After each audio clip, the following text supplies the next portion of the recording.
Well, hello, Tiffany! Welcome back to the Life Burst Podcast. You're welcoming me specifically? Welcome to you to the podcast! Welcome, Andrew, to the Wixoss Hello, Podcast! guys! It's so good to be here! Alright, welcome back, everyone, to the Life Burst Podcast, a Wixoss podcast where we talk about all the Wixoss things and only the Wixoss things. That's why you do it this time, because I'm scatterbrained. This is going to be a fun one. Yeah, it should be really interesting, especially because we actually wanted to talk about stuff today. Yeah. It's not like a free-form talk. Well, I guess it's still somewhat of a free-form talk. I mean, it's a podcast, you know. Hi, Tiffany. Hello. How are you doing? I am great. I'm feeling like my allergies are really bad. Mm-hmm. So I apologize to everyone if you hear me like sneeze or clear my throat on occasion. I do have some tea in my little cauldron. Yeah. So I'm ready to face the day today. I also took an allergy pill and then gave it like 30 minutes to hopefully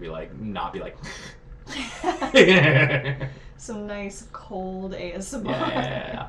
Hi guys, welcome to the Wixoss Podcast. It's the Life Burst Podcast. A Wixoss Podcast. Clearly I'm on top of it. So today we're going to be talking about some stuff, but before we talk about our theme, which is going to be color balance, and what we can do to maybe get the colors, like not we as players, but what we could look out for as players that potentially makes the color dynamic shift a little bit more in Things favor to of put some. on our deck building wish list. Yeah. Our thought was like, what could designers do in order to make colors stronger and more prevalent in the meta right now? Mm-hmm.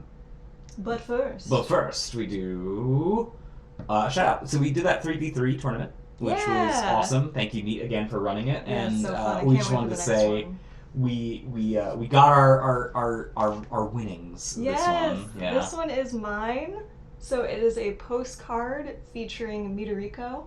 And I actually didn't know which postcard I wanted to get because each player got like a single Larig postcard, and I didn't know which one I wanted, so my team convinced me to get this one. Right. And I'm actually really glad that they did because she's like so cute. She looks like oh no, is it Twice? Oh, I'm gonna get in trouble for this one. But she reminds me of a K-pop band that did the song that's all like really like tropical themed. And you can correct me in the comments down below. I might even correct myself in the comments down below because now I feel very embarrassed. But she's just so beautiful. I love her outfit. I love the way that the artist painted this one. And like, this is going to be a cool desk accessory. If you guys don't know where these are coming from, these are from the Japanese side of the world. Literally Japanese side of the world. They're postcards. Yeah, they're literally postcards. And so they were for the most recent set that came out, which had like tropical bathing suit stuffs in it. Mine has Yuki Yuka showing a very big personality that she has here. She's a very strong character, and I genuinely do like. She's Yuki a Yuka. Great assist. She's a great assist. Yes. She is actually a really good assist. Yeah, I genuinely do like her. She also, I think the flute guns are stupid but funny. You mean the recorder ones? Yeah, not even flutes, the they're recorders. Toots, yeah. Hey, the original Toot Toot is out, and I know it. I should get back in my lane. I know. But I think it's funny that she shoots out ghosts out of them. Like, it's just... And she's got a cowboy hat. Like, it doesn't make sense in all the right ways. It doesn't have to make sense. She right? doesn't have to answer any of her questions. I kind of like that it's clearly, like, Japan's attempt at being like, this is what, like, a haunted cowboy looks like, right? And we're like, no, but sure. You know, we make fun of ninjas, so you know what? You do. Everything's fair. You got game. this. So, shouts out to Neat. Thank you so much for sending us these. I really like them actually. Yeah, they are cool. Yeah, I really like them. And thank you for sending them in literally the biggest hard card shell I've ever seen. Yeah, so they're nice and protected. I actually think I might like display this one at my desk at work just because it's cool. I really like the coloring. I have to wonder if maybe this was done traditionally. I don't know. I wish I knew the artist that made this one. You can find out. I can find out. So, speaking of color, transition. Wow, good job. Yeah, I did it, thanks. This is my job. I'm a YouTuber now. Sure. You're doing a prank channel. Oh wait, was that like 5 years ago? I guess it's gone. Prank channels? Prank channels. We don't talk about Bruno. We do not talk about Bruno. Anyways, getting back on topic. So today we wanna solve the color problem. In Wixoss. I think it's pretty safe to say that some colors are stronger than others. Right, and if I were to say, Tiffany, what is probably the strongest color in Wixoss right now? It's white. It's white without any question. Any question. Which is... I think that blue would be a close second, and maybe some people would argue that blue is a stronger color than white, but I think that if we're going to look at like just raw numbers, like based off of what people are playing or most likely to choose for their deck. Are you ever really in the fault if you're like, I'm going to play a white main deck, and then the question that usually happens is, okay, cool, what type of white main deck are you playing, right? Like some colors don't even have that going for them, right? Yeah. Like when you're like, okay, you're playing green, you're like, cool, mid-range? Yeah, you know, like, there really is only like mid-range green. Right, and then you're like, okay, I'm playing a red main deck. Cool. Aggro? Mono red aggro, basically? Yeah, that's true. White does, I guess I never even thought about that, but white does have mid-range, tempo, aggro. I guess there's some amount of control. Yeah. There's got to be another one. There's a ton of combo. It has combo. It has card jockey. So it's got like the only combo deck in the format. In everybody's eye. Yeah. It's so like it's got everything going for it, right? And the blue decks, right? Yeah, blue is a strong color. I agree. It's not like, quite down there with like if we had to rank them. It doesn't have as much variety as white does. It's probably white, blue, black, red, green, right? Yeah. Because black at least has the decency of being able to be its own color, like in terms of its deck, or it can be like it's a really good support color. Like those white decks and those blue decks are all running black, right? Because it's a great support color. Yeah, black is a really good support color. But red and green really don't have that liberty, right? Yeah. And at least right now. And it could change. I would argue, I know a lot of people are always like saying things like, we should ban something or it's unbalanced and it's overpowered. I tend to not think that ever, but that's just because I'm, I guess, an optimist when it comes to I don't know, first time I'm saying I'm an optimist when it comes to cards. I mean, yeah, Wixoss is certainly a different beast. I know that this is a little bit of a side tangent, but, I think that Wixoss really is kind of different than other card games. Yeah. Where, like, there kind of is an answer for everything. Mm-hmm. So I don't see the point, necessarily, in banning something. Like, it would have been really easy when DXM came out the first time to just be like, DXM is banned, it's too powerful. But, like, it was... I wouldn't say easily, but like it was addressed. Yeah, and part of that was because the Japanese meta already sort of addressed it a little bit, so we kind of had hindsight, or foresight. I guess foresight's the yeah, and that is the other thing is that since we're like, how many sets are we behind now? Like 2, 3, 5. Yeah. How many sets? I don't know. We are since we have that kind of foresight, we can kind of learn from them. Four sets. Yeah, and we can kind of see like what worked, what didn't work, and maybe what new twist we can bring on it. Right, as well. and truthfully, maybe if we were at the forefront, it would be a little bit more difficult. But I don't think they're banning cards on their end either. They're not. They haven't used the White Room. That's what it's called in a while. The White Room. It's based on the animal. Mayu's Room? Yeah, Mayu's Room. Oh my god, that's cute. So we love the flavor. When they restrict things or do stuff like that, I believe it's the White Room. I like that. Flavor 10 out of 10. Yeah, they haven't done that. And I don't think they could. Arguably, right? We got a comment a while back from one of our commenters saying like, do you think that like Super Celestia Saber should have been banned? And the answer to that question, I said no. I said it's just a shame that all the other colors version of Super Celestia Saber suck in comparison to it, right? 2 enter, get back a white card, get back a black card, get back a guard. Yeah. We colorless, but right. We don't need to talk about how good that card is. That card's great. You can use the 2 enter to make sure that the 2 cards that you're paying with are the ones that you're getting back if you want to. Like there's a ton of versatility. And with it's this also card. supporting what we already said was the strongest color with one of the best assist colors. Right. So like of course you would run it. So it's a shame that other decks can't. Yeah, and let's then compare it to arguably another thing that does also share the white, by the way. Great Reversal, which is 5 enter to trash 2 Frozen Signy. Like, First off, way too expensive. Second off, conditional, because now you need to be running a freeze deck to pull it off. Yeah. And third, it basically says... Isn't that the team piece anyways? No. Oh, okay. It's no, not. that's happening. Granted, that deck did run it back then because it really didn't have very many other choices. But, like, that's a terrible card. It's not good, And the problem is the power of Super Celestia Saber isn't the fact that it's powerful. It's the fact that it's not a Dream Team piece. Like, that's the power of it. So you can say, I can still run a Dream Team piece and still could have a second piece, right? Whereas all these other cards that come out, like Afternoon Tea Show, is taking a lot of people by storm right now. It's funny, every time you take a sip of your tea, you fog up. And I think that's funny. That's how you know it's good. It's like, okay, so if I'm going to run Afternoon Tea Show, what is the side piece I'm going to run? And I can't think of anything that you'd run. Like, you'd be like... I mean, Afternoon Tea Show is a dream piece, isn't it? Yeah, exactly. Yeah, so you can't... That's kind of... Right. Arguably, if someone was like, well, I'm going to run GGG so I can run a better Dream Team piece, I'd be like, that makes sense.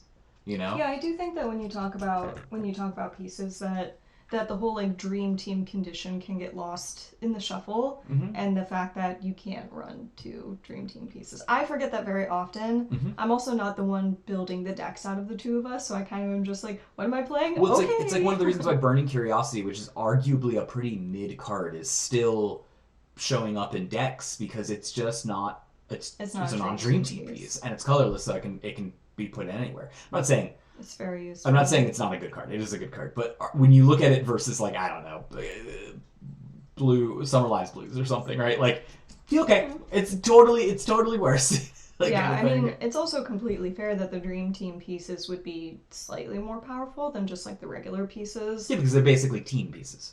They're just Dream Team pieces. Of team pieces. Yeah, exactly. So they're the one big powerful effect that you're doing. But like, it's just like if for example, I don't know, white blue. Let's do that one, right? Like if white blue instead had something that was 3 enter. Look at the top 3 cards of your deck, put 1 to hand, and then trash an opponent's Signy. Like, that would be great, right? Like, you'd use that. You'd consider that as especially because it's not a Dream Team piece, right? So it doesn't have to be ultra powerful. But you'd be like, that's superheroes, like, that's Ultra Superheroes mini. So now I can get that effect on something else, and then still also be able to do something, like a big Dream Team piece, right? Mm-hmm. Like, and that would arguably also help the color diversity, because you'd be like, well, for me to run this one side piece that I think is really good, it encourages me to be in red and green. Yeah. And that doesn't. Those don't really exist. The only exception I would say that exists is Ancient Echo. Yeah. And which I'll actually pull up Ancient Echo. I haven't done this yet before, so bear with me. But you guys are seeing. See if I can get to it. You guys can see the card list that I popped up, and I'm just gonna type it up in here. And hit enter. So search. Here we are. All right, Ancient Echo. So Ancient Echo's got this. You got to have a red, a blue, and a green Elrig on your field, and then you get access to it for 2 enter. You can 2 colorless enter. You can vanish something on the opponent's field with power 10,000 or less, which is a lot. You can draw 2 cards, and then all of your stuff get a field boost of 3,000, which is cool. I mean, that helps get over Machina. All of those abilities are pretty relevant. A lot of them are great for 2 enter. This card's been around forever. It's just most people aren't running a blue, green, and red Elrig. Again, yeah, also because why would they when they can run like a white, black, exactly, and blue exactly. team? It's got 2 of the worst sides of things. But this is one of those reasons why when I play something that's got blue, or when I play something that I'm like, oh, I want to play a green, red stompy deck, I'm like, gosh, add blue, because Ancient Echo is a good card and it's almost Dream Team level without having to be a Dream Team piece, so I can still play a Dream Team piece. I mean, it's also just really uncommon to run rainbow teams now. That's like a true like 3-color deck, because you have like 3 lyrics of 3 different colors, right? Mm-hmm.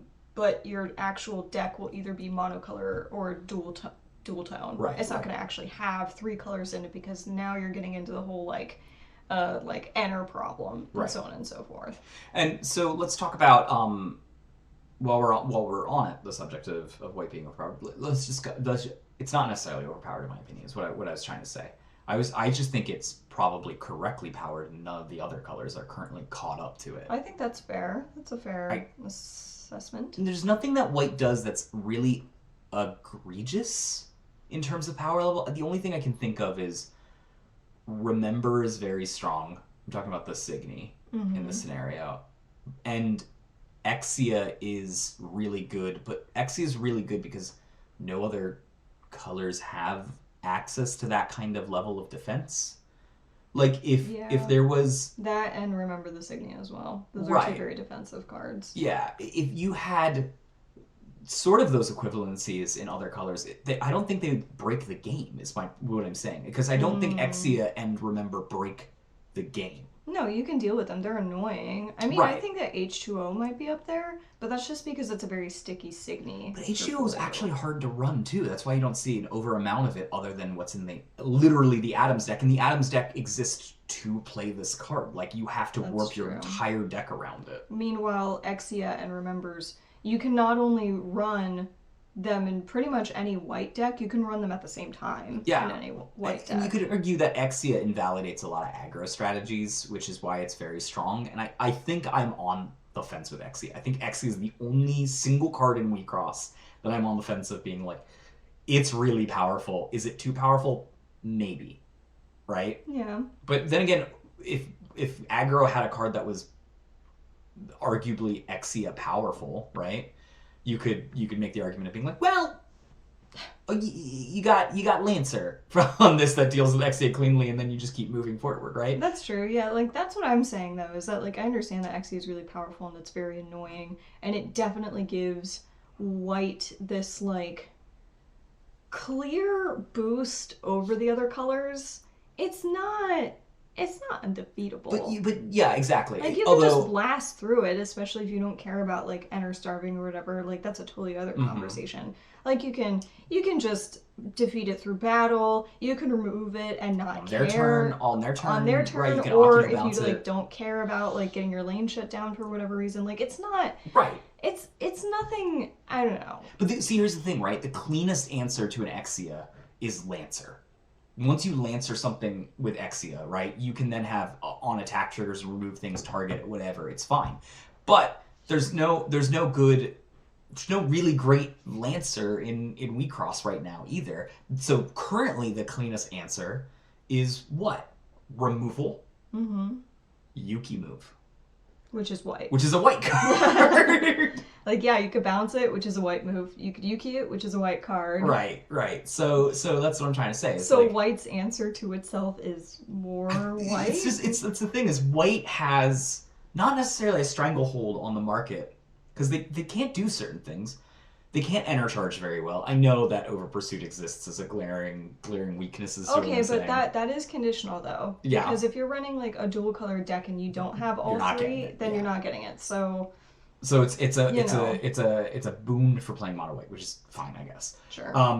But they don't really get access to good enter charge. They get access to like ways to replace the enter that they already paid for. So that's a net neutral, which is still good. Don't get me wrong, but it's not amazing. And colors are allowed to be tertiary or secondary in other effects, right? They also don't get big signies.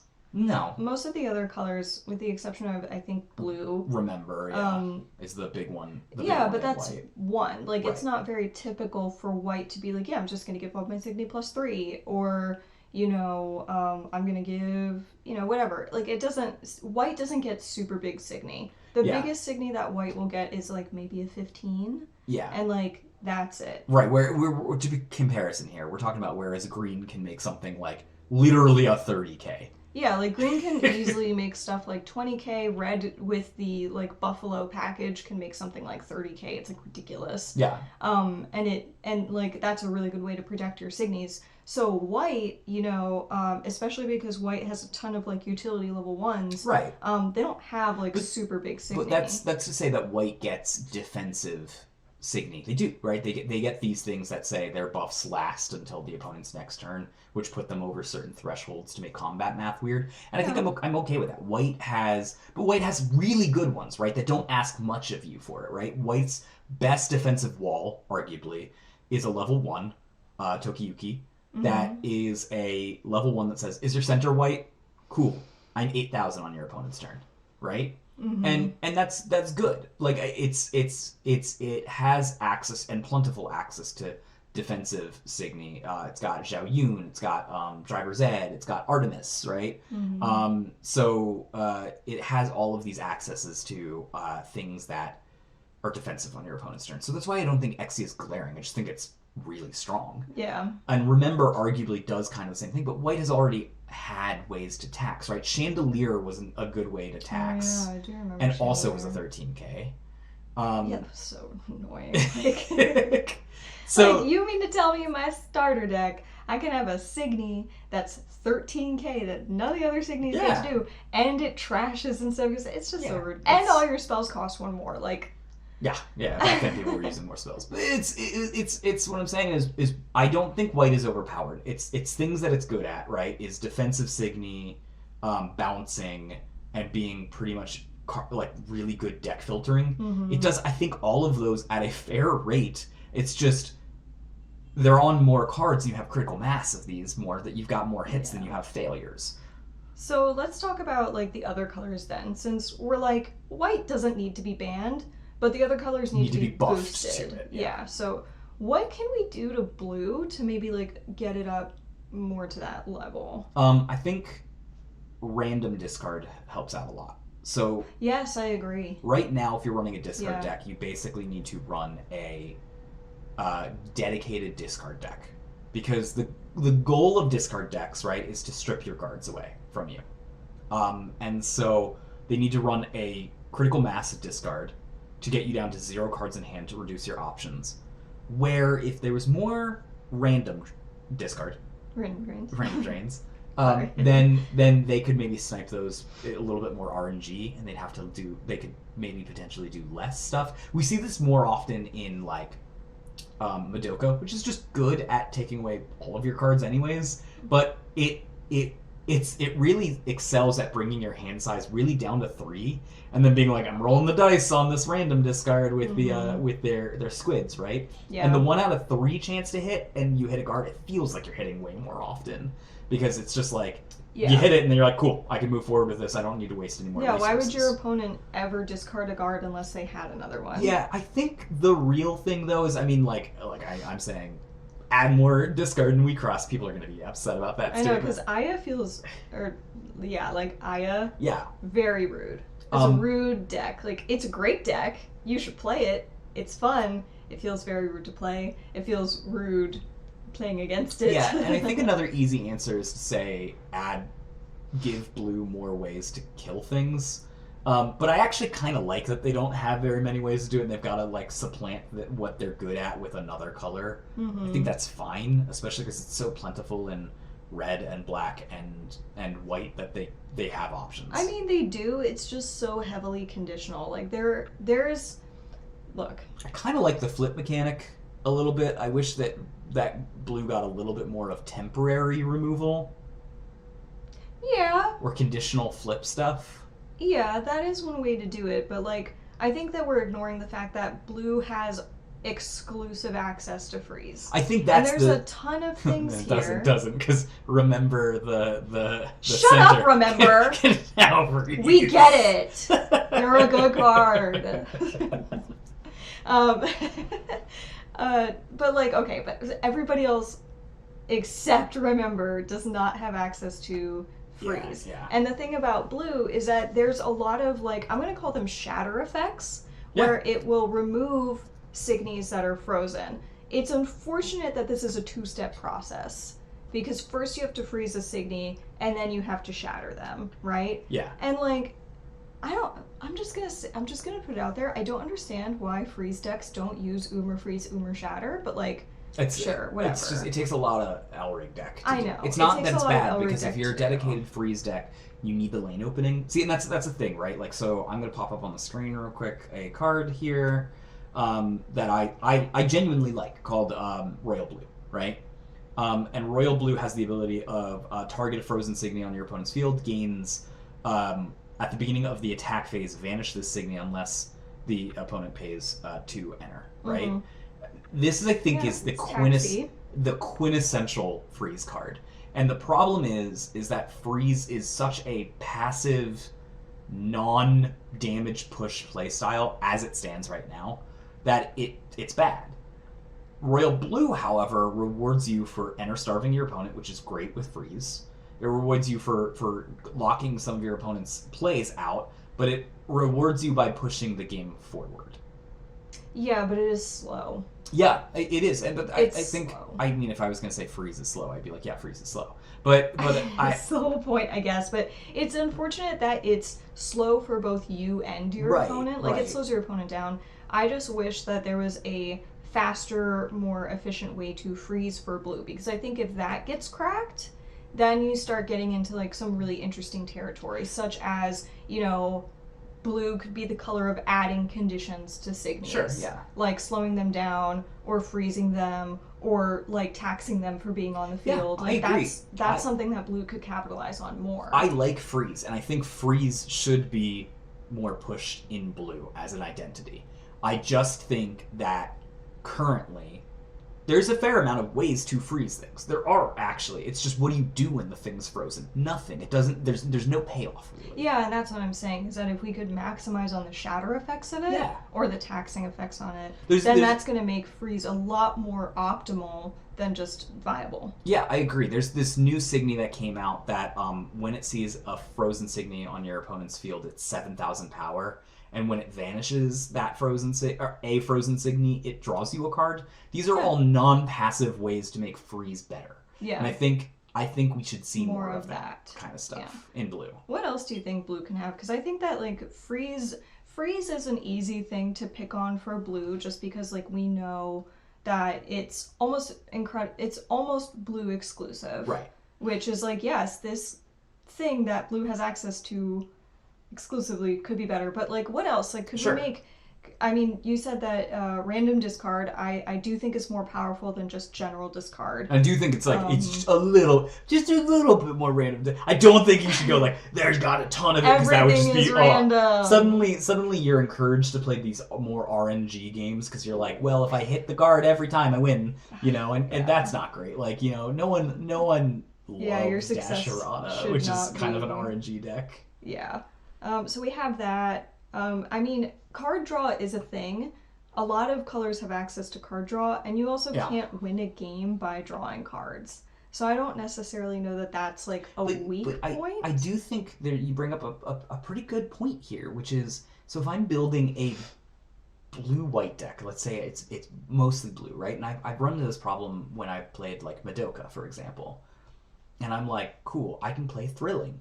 Thrilling is a 1-enter blue card, right? So it's blue, which means it adds to my blue count, which is always good. Mm-hmm. And I can exceed, and it draws me 3 cards. That's good, right? But I don't play that. I play Miracle Draw. And Miracle Draw lets me look at the top 5 and put 2 cards to my hand. Exceed 3, basically same card is what I'm trying to say. But I'll play the white card over the blue card, because look at top 5, take the best 2, is absurdly more powerful than just draw 3.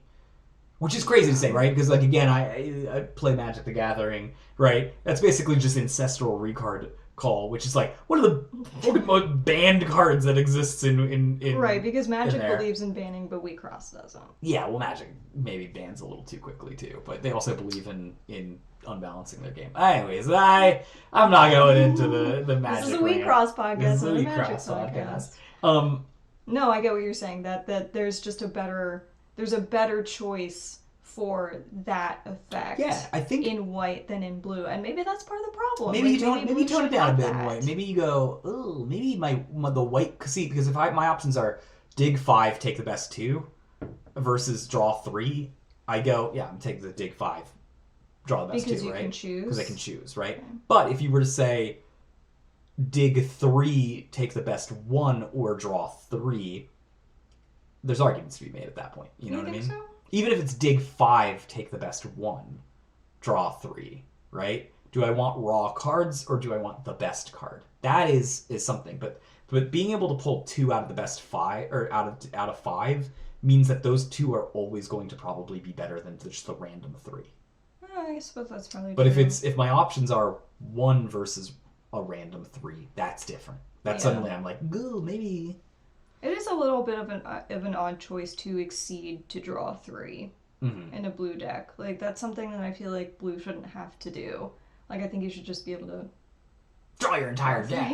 I don't know. Like, you know what I mean. But, like, yeah, maybe blue's draw could be more specific. Yeah, maybe. Especially maybe... when you have, like, cards like Haket that allow you to, using a magic term, scry. Yeah. Maybe scry is something that blue could be a little bit more concentrated in. Yeah. So maybe the draw isn't as good as white. Yeah. But the deck manipulation is better in blue. That's actually a really good... You actually might have hit the nail on the head. If it was Scry 3, which is, by the way, to be clear for anyone who's not playing Magic, lets you look at the top 3 cards, right? And you can put any number of them on the bottom of your deck, any number on the top of your deck.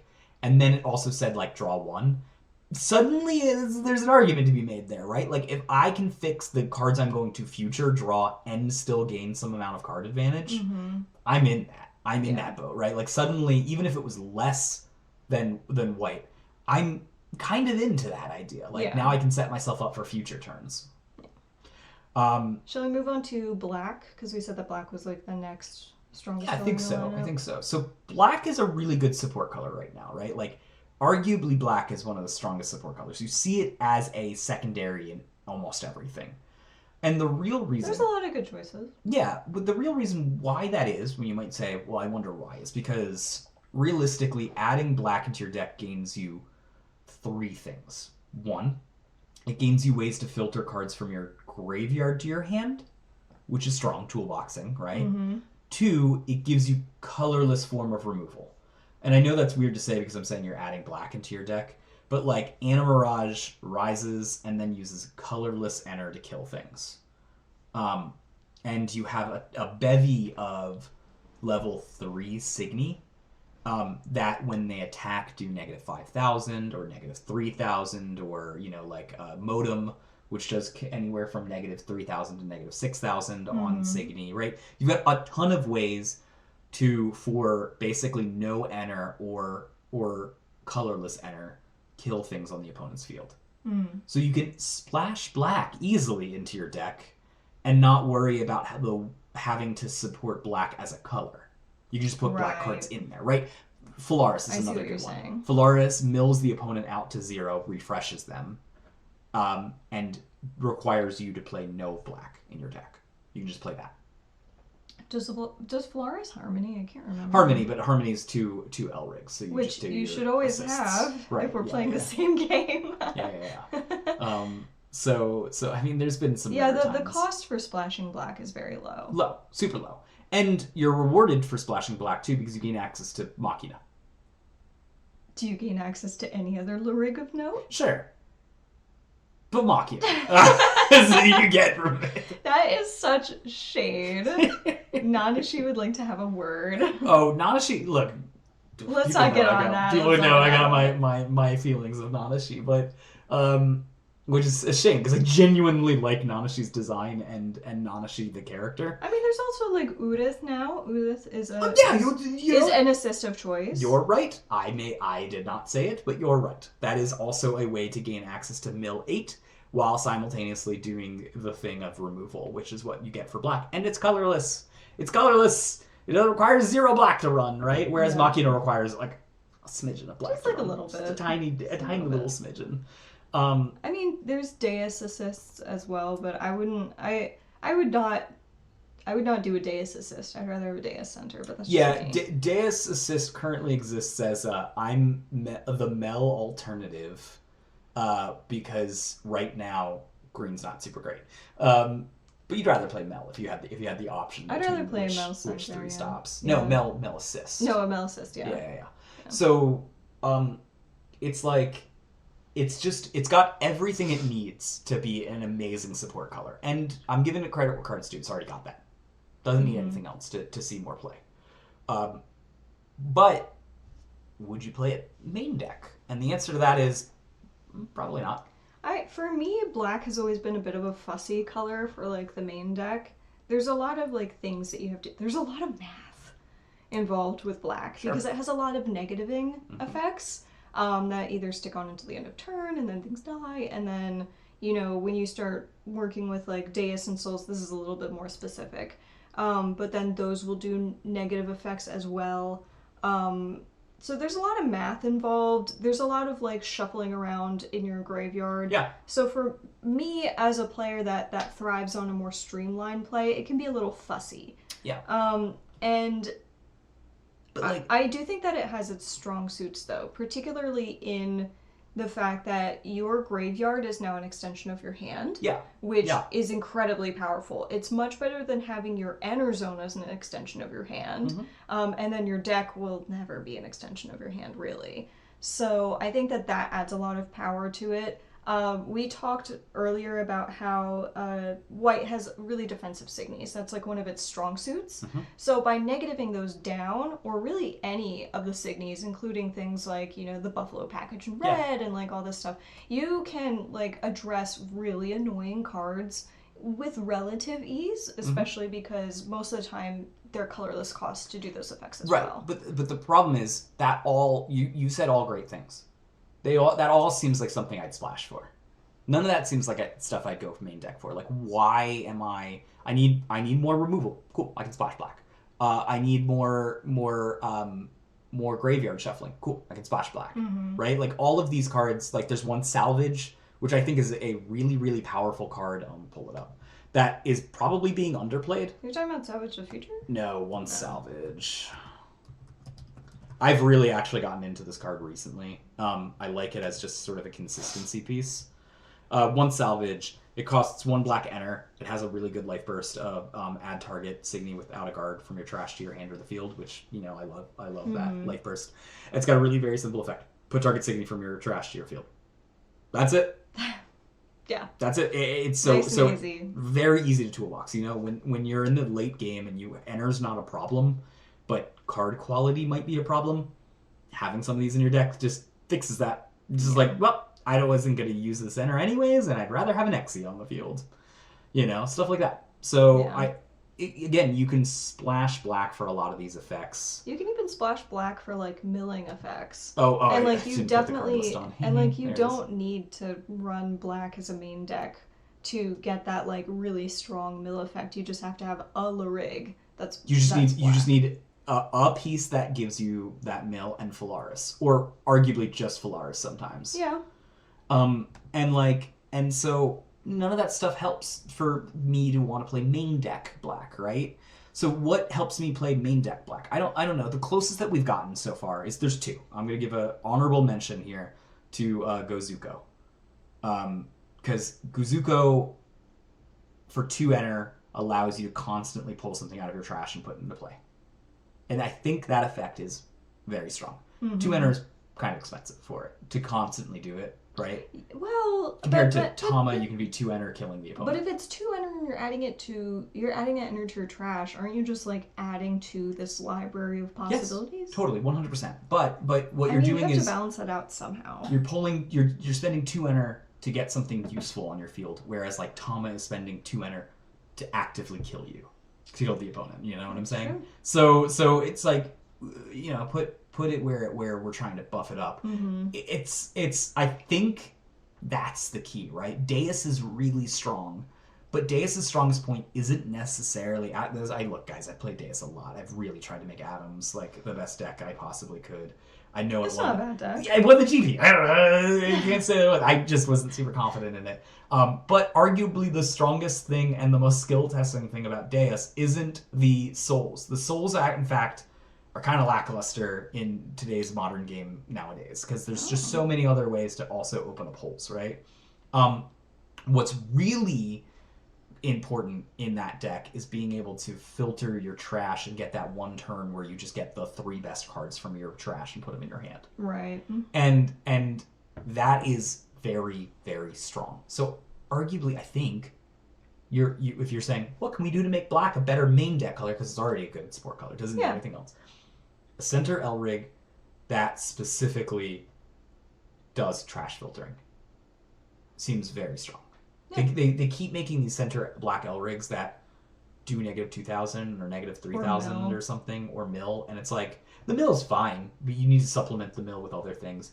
It's just like, every time you do it, you go like, cool, I can do that with a splash of black wood. That's not powerful. Yeah. So I agree. I think that could go. Black also has the ability to mess with like your life cloth a little bit, like swap life cloth or repair life cloth. I know that's like green, blue, and black have that ability. Arguably, that could also be a way that you could see black being more relevant. Well, I think, I mean, I just scrolled to Arash Kagol. Maybe if instead of repairing your life cloth, black used it as an extra payment method. Yeah.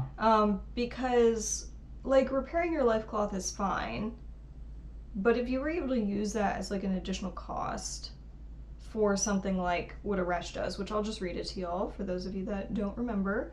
For Arash Kagol, put 2 cards from your life cloth into your trash. If 2 cards were put into your trash this way, put all Signia in your opponent's field into their owner's trash. Yeah. Which is effect. It's powerful. It's a double-edged sword, but I feel like, you know, that could be something that black could maybe explore a little more. Mm-hmm. It would unfortunately make games very short if black doesn't have a way to regrow their life cloth or whatever. But if you're milling and you're doing that and you're negativing down their opponents. Yeah. There was a term in Magic, I don't think it's used anymore because maybe it's just insensitive, called suicide black, which was like this idea of like just harming yourself for more power and then using that power to burst through to your opponent's defenses and just punch them. Yeah. And that is an option. It does exist in Wixoss. If we're gonna talk about like Magic's like that sort of thing, wouldn't that be very close to Phyrexian Enter? Yep. Where you're actually like, for Phyrexian Enter, the way that it works in Magic is that you can use your like life points, which in Magic you have like 20, as like an alternative to paying with mana.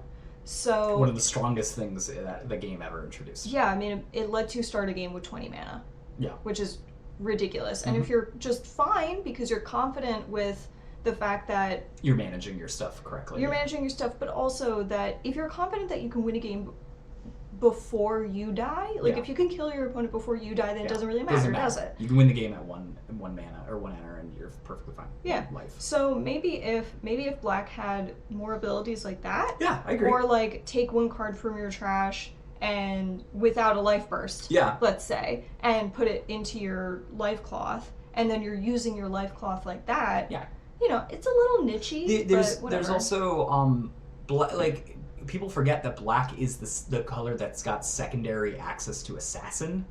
Mm-hmm. So you could do that. Looking at you, Caesar. Yeah, Caesar's a great example of it. You could have if black gave assassin as like one of its main things that it was doing as a center Elrig, it would complement its already existing pairings with its other colors and make it a pretty good aggro color that currently is lacking a little bit. It's got, I think we're both on the same boat here, which is currently the centers in black do nothing different that black doesn't already do as a splash color. Yeah. And thus they're bad. You need something that's either really powerful and does everything that black does, but like way stronger. Yeah. Right? Or you need something that is complementing black in a way that patches up a little bit of its weaknesses on its own. It does feel a little bit like when you're running a dream team with a black center, you're kind of just like maximizing on mediocrity instead of choosing something that's an actual strong center and then using black to enhance those abilities anyways. This is a good transition too, is I would argue, for example, that's one of the reasons why Mel is actually very powerful in green, because Mel is like the only green Elrig that doesn't deal with Enter.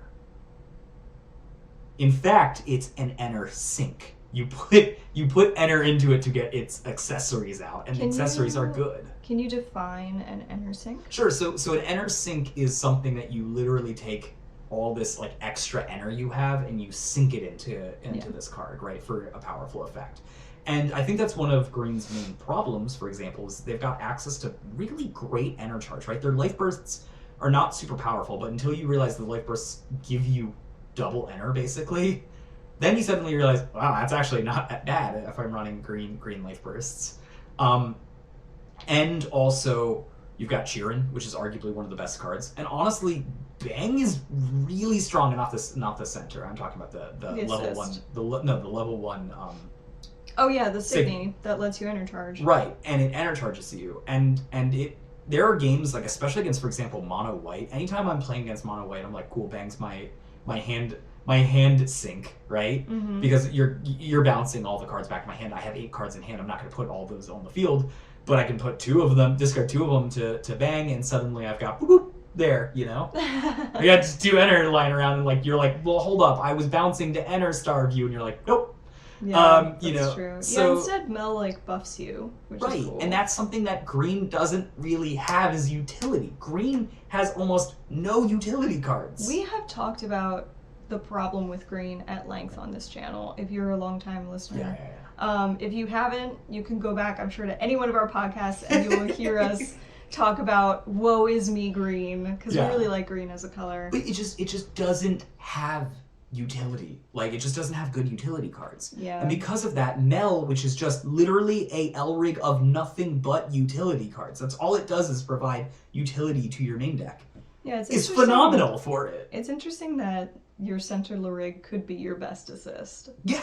Yeah, it really with is. Mel, and then you can have some really kick butt assist Larigs. Yeah, and then like this really, really great.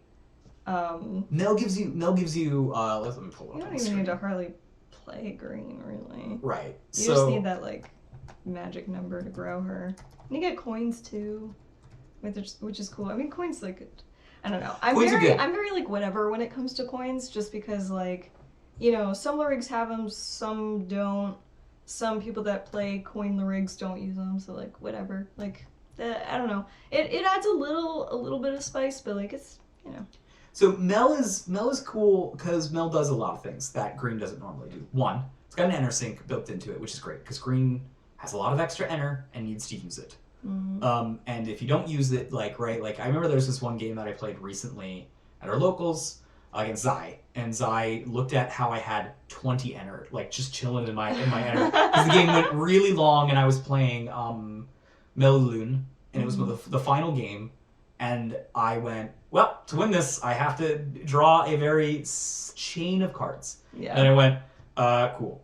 Use this enter to pay for trouble, use this enter to pay for trouble, use this to pay for Milliloon's effect. On play, I'm going to play these, Osagetsun, blah, blah, blah. Attack, use their enter, do that. And then she, we looked at the end of the game, and they said, you had 20 enter, and now you're down to 1. And I was like, yep. And they were like, did you really use 19 enter in the single turn? I went, yep. And that's the thing is you won. Well, that's the thing is if you don't win, if you don't use it all, kind of thing in green. So you have to have these enter sinks, and Mel gives you an enter sink. Yeah, I know the 1 doesn't seem like much of an enter sink, but it is technically 3 because you're gonna inevitably play all three accessories. We're looking at like total cost. Right. Here.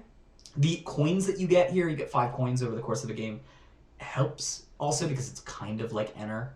You use it as an alternate paying for stuff, right? Yeah. For example, to be clear here, the Mel deck uses Donna to get a free Haniel. So it's basically getting 1 enter from 3 coins. And then it also uses cheer, like basically it has a cheer-in effect. Mm-hmm. That doesn't have to be in the center lane, so it gets basically a second enter from it. So basically it says enter charge 2 when it comes to the battlefield. Yeah. Because that's inevitably what you use it for. Or you use a black removal with coins, and that's a third. That would be another enter. So then it would be basically enter charge 2 over the course of the game. But you also get the once per game action ability of being able to stop your opponent from being able to cast spells or actions for a turn. Green super lacks ways to be defensive, and this gives it a defensive option. It's not the greatest defensive option in the world, but it is a defensive option. Or that's what I'm trying to say, is that green on the flip end did the thing where it took all of the things that green's lacking as a color and gave it gave it more of its utility options than it normally has. The problem is with green is it lacks a lot of main deck cards. It's not a splashable color in the slightest. Like outside of Mel the Assist, which stops damage and is a very good assist line. But that doesn't excuse it that you have to play green cards in the deck, and the green cards that you play in the deck right now are not great. Well, yeah, I think most people just choose to splash like some multicolors because those are pretty like safe green investment. If you just need to like do a little bit of splash so you can pay for one of Mel's costs. Yeah, that's very easy. But you know, you don't see anybody splashing for like an Osagetsune. Yeah, the funny thing is green splashes for its... Hold on, is it Osagetsune? I think so, yeah. Osagetsune, sorry. The funny thing is green splashes for its own green multicolors because its level 1s are so bad that it just needs a passable level 1, so it just fills it with multicolors. That shows. That's a bad thing for happening. But you know, here's the thing, pivoting. We've got foresight in this community because we've got the Japanese cards that come out, but they're about a half a year ahead of us, right? And green is a very playable color in Japan right now. And you go, well, why? And it's because, very, very simply, there's this set that came out called the Dissona set that comes out after this set, the set 11 that's coming out in December. So we're getting close to it. It has a Chirin. It has a green card that basically does damage. It's a green card that gains access to Lancer at level 1. It has its version of basically Osagetsune. Whatever. You know who I'm talking about. It's got its green version of that at level 3. And it has a spell that for 0 enter charges E1. Those 4 things are literally all green needed in combination to become a color that you want to... And a good assist line, no, right? As long as you've got those 5 things, green is a super splashable color suddenly. Like, it's suddenly a good color. It's as good as black to put into your deck, right? It has a function. Its function is, I'm giving you extra resources to work with. I'm also opening some holes in the opponent's deck. So if you need resources and you need damage prevention and you need lane opening, I got you covered, right? Suddenly, really good thing to splash.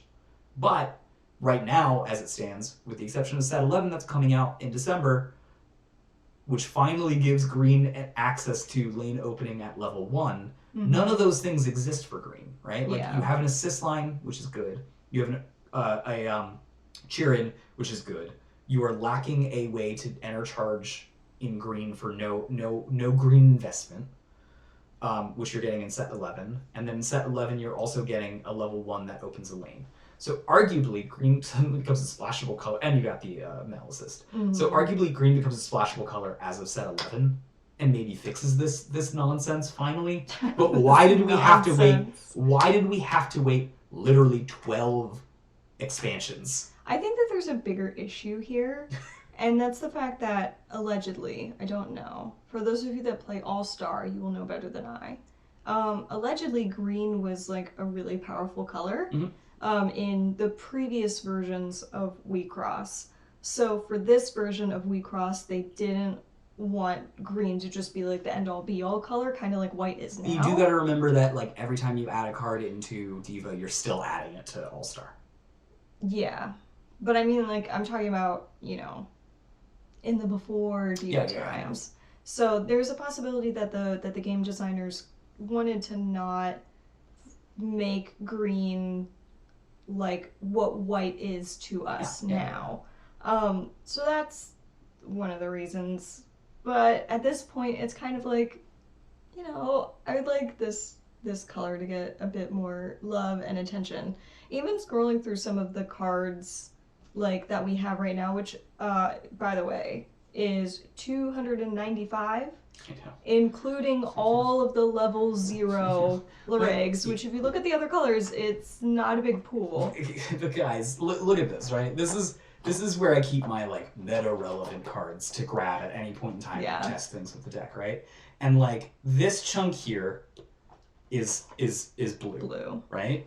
And then back here, this chunk here is black, right? And then I pull out this chunk here, and it's green. And It's it's way smaller, right? It's like half the size of the other. Comparison here. And it's not like I'm not playing the black cards in other decks too. There are black cards in other decks, so this should be bigger, right? But you can see just how many more black cards are being played than green. So I think that's the issue is that, like you said, there's no critical mass for green right now. Me personally, I've mentioned this before on previous podcasts, I think it would be great if green had on-demand Lancer. Yep. Like, because Lancer is something that I feel like is very, like, unique to green. It seems to be a very green-centric ability. Very powerful, Not too. to say that, like, other colors don't get it. I think red can get Lancer as well, like, very rarely. But, like, Lancer is something that you're more likely to see in green, and I felt like maybe we saw a Lyric the other day that does that, or a piece or something. The funny thing is, apparently Lancer originally was a white ability. You can't have everything! Someone in the comment told me that. I don't know if it's true or not, but if that's apparently an all-star, it was a white ability. But yeah, I think that if we had better access to Lancer, then that would be great. Or if we could just centralize the color a little bit more. Yeah. Because, like I said, even scrolling through all of these, like, green's kind of, like, all over the place. Like, it wants to give you Enter, it wants to pump up Signy, it wants to... Yeah. You know, like... The one thing it does consistently is give you Enter, and right now there's no good Enter sinks, right? So I think that's the thing, is if you... We have all this Enter, nothing to do with it. If Wixoss gives you a way to use your Enter, like, if we're talking, right, you and I say anything that's 2 Enter or less, like, we're like, cool. If it's 2 Enter or more, we're like, good, it's a little expensive. If they made those effects that were 2 Enter or more better, but just harder to do, and basically you need to have green's Enter charge to pull them off, suddenly you have a role for green. But I think you're right. Green needs a little bit more utility. It needs a little bit more access to Lancer, and it needs more Enter sinks, right? Those are the 3 things to watch out for that make green more playable. And arguably, we're already seeing a part where we're like, green's Enter sinks maybe don't have to be green. Maybe they can be other colors, and you're splashing the green to get access to that. Yeah. Milaloon is a good example of that kind of thing. I just want to see main deck green become a thing. Me too. Because if white can have main deck white, the other colors should have main deck respective colors. And I'm going to say something that's a bit of a hot take here. But I think if you really, really think about it, one of the reasons why white is so powerful is because green is not. It's because green answers a lot of the white things clearly. We said Lancer answers Exia clearly, but we were also ignoring the fact that, like, Remember is also a really good card. Osugetsu deals with that cleanly. All those white walls, Parajulius deals with them cleanly. The problem is you're hampering your deck already by playing an underpowered color, but it has all of the tools necessary to take white down a peg or two just by balancing it. Yeah. Moving along to red, because it's our final color. Red also kind of has the opposite problem of black, in the fact that red is an exceptional main deck color and a terrible splash color. Yeah. Yeah. There's just, like, what would you even splash red for? I don't know. That's a good question. What would you splash red for? I don't know. We've done it, like, when we were doing the 3v3. We splashed a little bit more heavily into red because I needed more removal. Like, I needed things like Rommel, Lancelot, that sort of thing. And I was only able to do that because I had a red Lyric on my team. But, you know, like, what does red give you? How can you not get that with black and then also offer everything else that black's giving you? I mean... With a splash. What does red... See, here's the thing. And I think the answer is very rarely I splash red for access to Assassin. That's it. That's about it. Yeah. I mean, so you, and it's not, it's like, it's kind of the same situation in green, right? Where you're like, well, do they really have any good assists that you could run? I don't think so. Most red assists are pretty bad. X is a good one. X is if you're running enough red cards in your deck, X is a Madoka float, plus a Vanish 1 and Enter Burn 2, your opponent, for 1 Enter, which is pretty good. X Gazer, I think is what that one's called. I'll pull it up in a second. But yeah, no, like X does give you access to a good splashable, what do you call it? Assist rig. Yeah. I wish that the other red assists were a little bit better. Sure, I agree with you. I don't think that there's a whole lot of good red assists out there. Tall definitely not. The Harana, nope. Wouldn't play that one. Love it, not really. Didn't even realize that the X Echo, which is the one I was talking about, that has the discard a red card, draw 3 cards as its ability, right? Madoka Float. Yeah. Also has another ability. I just completely brain blocked it out. Yeah, if you use it as a exceed cost. You can discard a card and then draw a card, so you filter one, which isn't amazing, but it's like that's just it's fine. Something. It's good, right? And then X Crossfire. That's the one I was talking about. Mm-hmm. You can pay 1 for every target of the level sitting on your opponent's field and banish it. Normally, you try to aim that at a level 1, so you're only paying 1. And then you put up to 2 cards from your opponent's enter that do not share color with its center into the trash, which gets better when the color rule finally gets broken in Japan. Potentially that happens to us. But yeah, like red has a fine assist line already ready to go at any point. Yeah. What do you get from when you splash red? I guess the answer is what I'd like to see more of is less. Yes, I would like to see vanish effects for splashing red. Lancelot already does it. Ramel already does it. They've got that covered. Yeah. Arguably in the future, when we get to the Dishonor world, it'll still do it. Red also has access to Assassin, which I think any deck could benefit from, right? Control decks would benefit from Assassin because they can enter Starve. Yeah.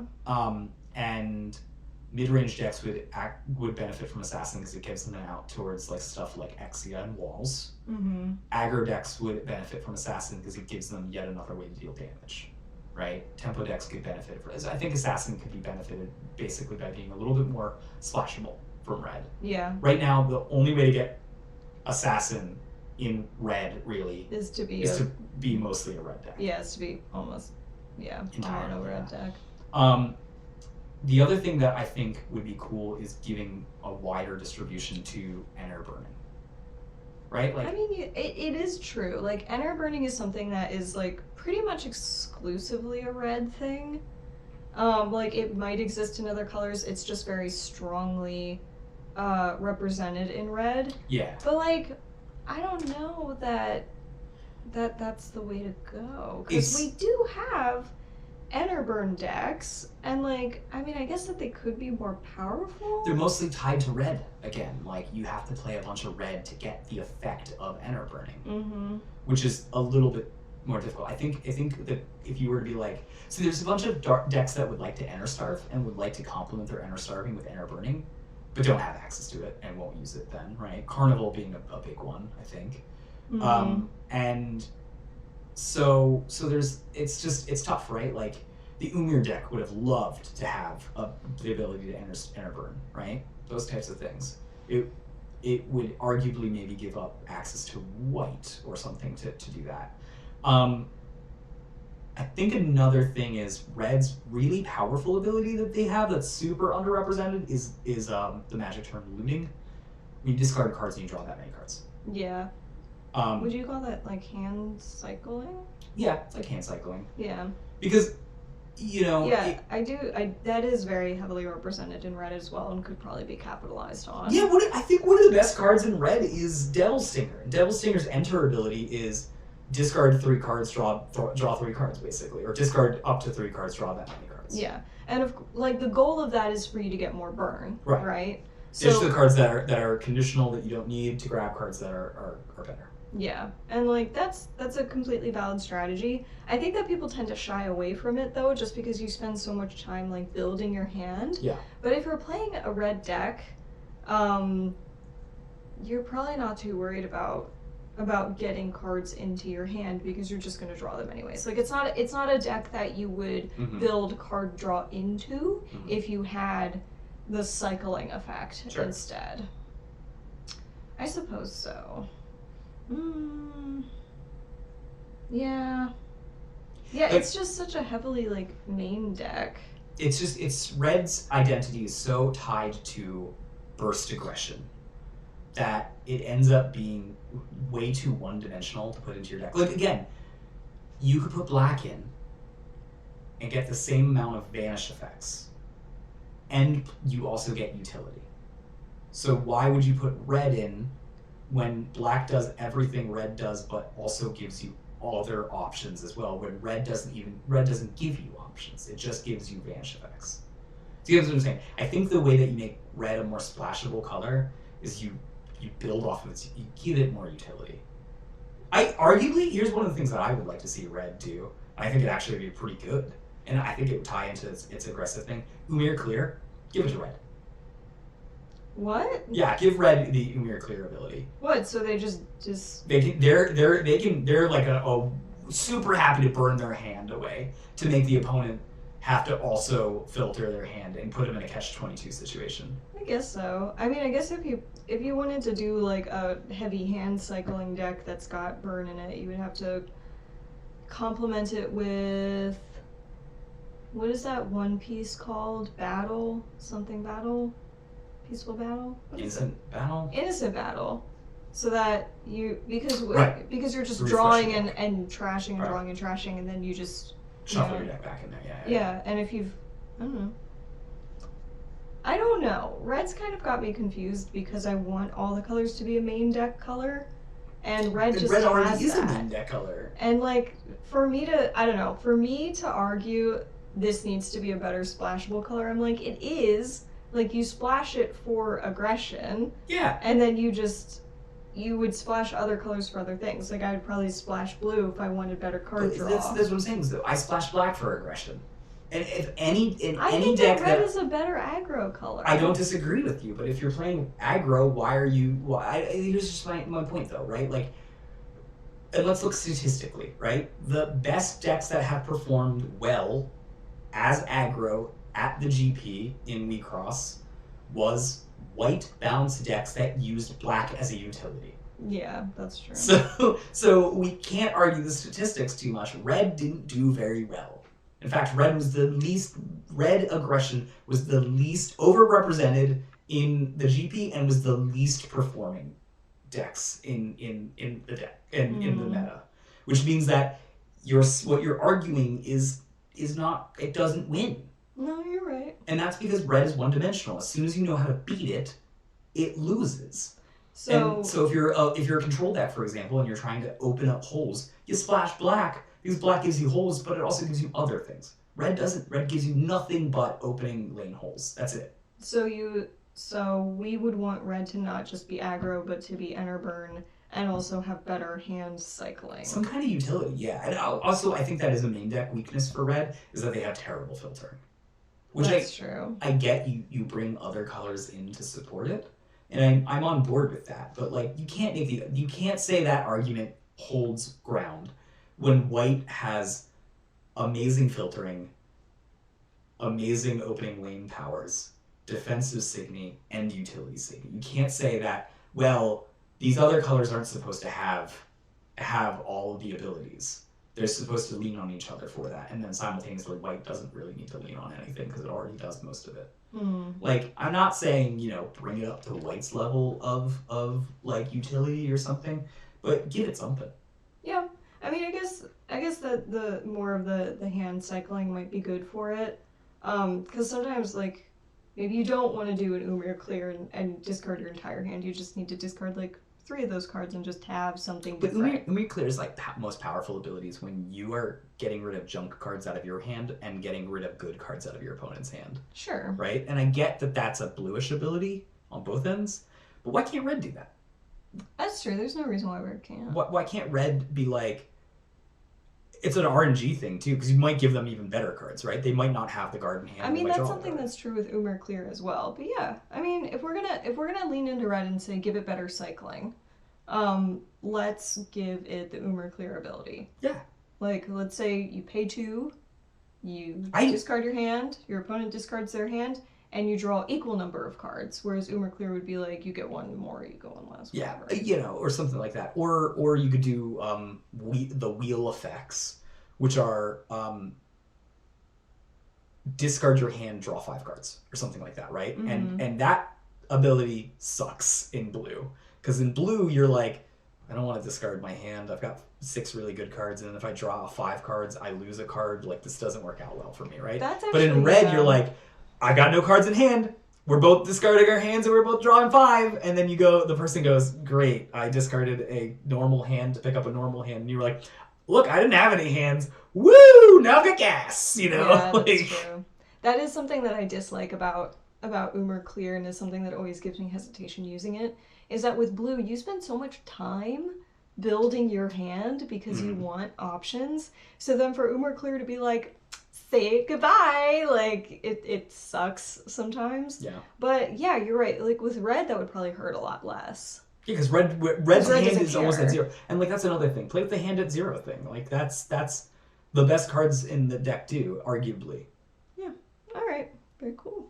Like, I'm not saying give it more aggression, right? Like, that's the easy answer, is to say give red more aggression, Yeah. let it punch harder, it's barbarian. Like, no, that's gonna naturally come anyways as the game gets older, so it doesn't really matter. But Yeah. what red really lacks is any form of utility that makes it more than one-dimensional. Yeah. No, you know what? You make valid points, and I am officially on your side now. Actually. All right. Is that all the colors, or am I missing like purple enter somewhere? Yeah, no purple in there. You got colorless, I suppose, but color. Eh. I think Servant Sharp is doing a pretty good Eh. job making You know what? you always splash some Serv- colorless in there. Colorless servants are the only perfect card in Wixoss right now. I was showing one of our new players Servant, and he was like, he played Yu-Gi-Oh, he played One Piece, played all these other decks, and he was like, this seems like it's broken. It does like everything, right? And I go, yeah, it's the true staple of this game. Like everyone plays it, Mm-hmm. and he's like, maybe you wouldn't play it in aggressive decks, and I was like, well, you might. And then he thought about it more, and he was like, it's probably good against the aggressive mirrors too, isn't it? Yeah, I think this card's broken, right? And I was like, it's not broken, but it's it is a staple. It is a staple. Like, I don't it know. can't be broken if Every deck can gets run access to it, Like, right? That's the thing, is I think if it is not, the great equator. I think if you did not give access to guard in every deck, it is over. Like, if you're like, what's more powerful, guard or Exia? I'd be like, guard. Right? I just spent this whole time being like, Exia is maybe the only card I consider banning, right? But then guard, yeah, hell yeah. Yeah, everyone can have a guard. It's so I mean, powerful. we call them Nobody guards, but even they're calls it servants. by its name. They call it by its Well, it ability. does. Yeah, that's true. I mean, to be fair, nobody calls it multi-enter. I'm gonna call it multi-enter from now on. Be like, multi-enter?